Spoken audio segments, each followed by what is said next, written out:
The Department of War invests an average of $10 billion a year, ensuring we remain at the forefront of innovation. This video shows a session from a United States Senate Health Committee hearing held on March 12, 2026. The discussion focuses on what lawmakers describe as malign foreign influence in higher education. During this hearing, senators are examining whether foreign governments or organizations are attempting to influence American universities through funding, research partnerships, or academic programs. Watch this video till end and tell me in the comments if you agree or disagree. Please come to order. Our country has the best universities in the world, and major breakthroughs in cancer research, artificial intelligence, military technology, biomedical engineering. More happens at our universities. By the way, it's sensitive and sometimes it is classified. As our higher education system leads the world, and again, it's no accident, therefore it becomes a matter of national security. The Department of War invests an average of $10 billion a year, ensuring we remain at the forefront of innovation. Ultimately, though, college is about setting students up for success, and they should be our priority.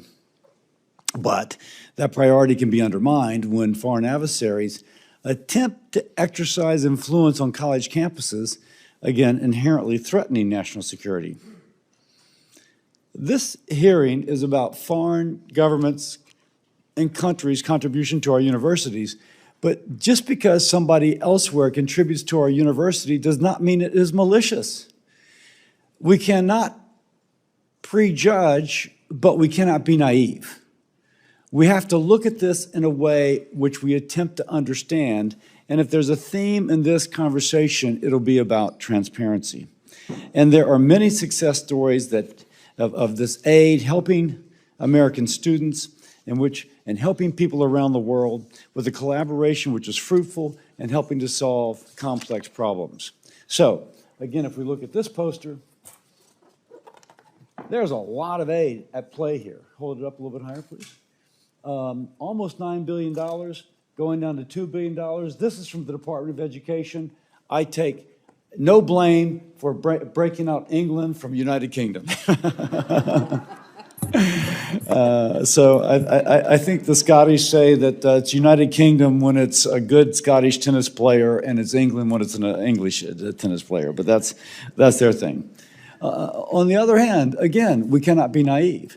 And there are times when the money serves allegedly as cover to infiltrate universities, to steal research and talent, and to foment anti-American ideology. In 2020, the Department of Justice indicted a Harvard University chemistry chair for lying about his affiliation with China's Thousand Talents Plan, a research recruitment program run by the Chinese Communist Party to lure talented Chinese students back to China. In 2024, the House Select Committee on the Chinese Communist Party discovered that China gained access to some of America's highly sensitive military technology through a partnership with Georgia Tech, which, by the way, was not disclosed. And we have seen foreign influence in other parts of campus life.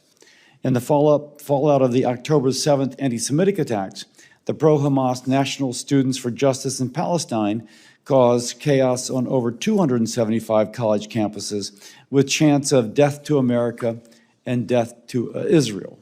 Again, on college campuses, we heard death to America.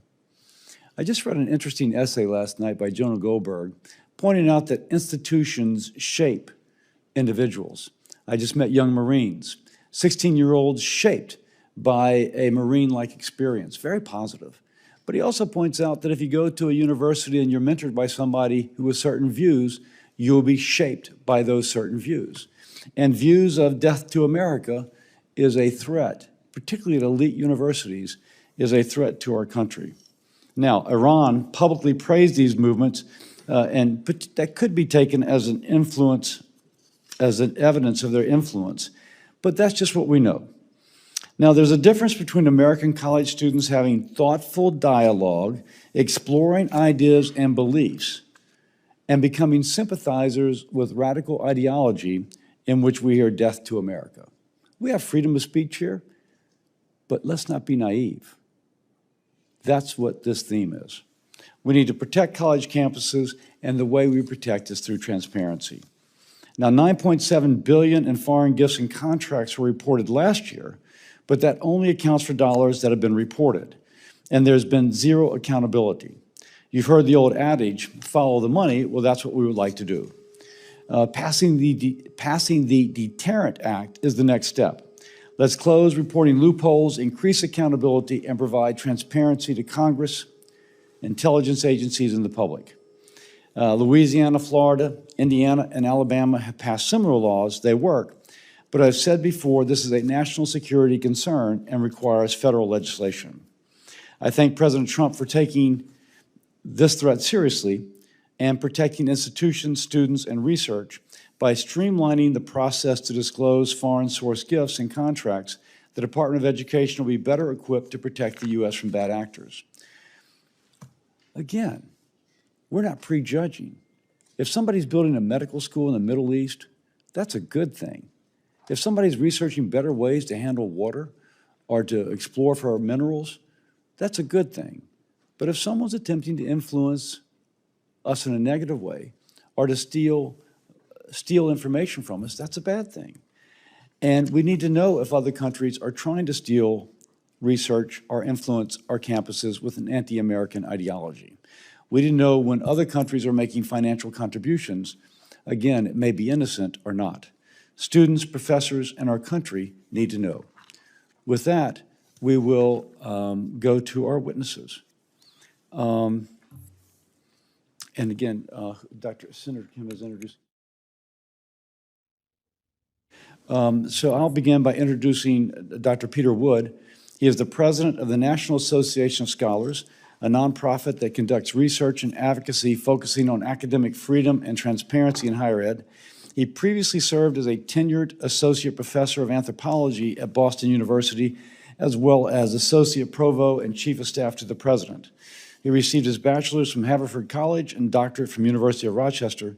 Thank you, sir, for being here. The speaker in the clip is addressing the committee while reviewing documents and presenting concerns about how foreign entities may be using universities to gain strategic advantages. Lawmakers worrying that some international partnerships, while beneficial for research and collaboration, could also create opportunities for sensitive information or advanced technology to be accessed by foreign governments. In hearings like this, senators question experts, university officials, and policy advisors to understand how these relationships work and whether current regulations are strong enough to protect national interests. The committee's goal is to identify possible risks while still allowing universities to collaborate globally in education, science, and innovation. Higher education institutions often receive international students, research funding, and partnerships from around the world. These collaborations can drive scientific progress, but they also raise concerns about transparency, intellectual property protection,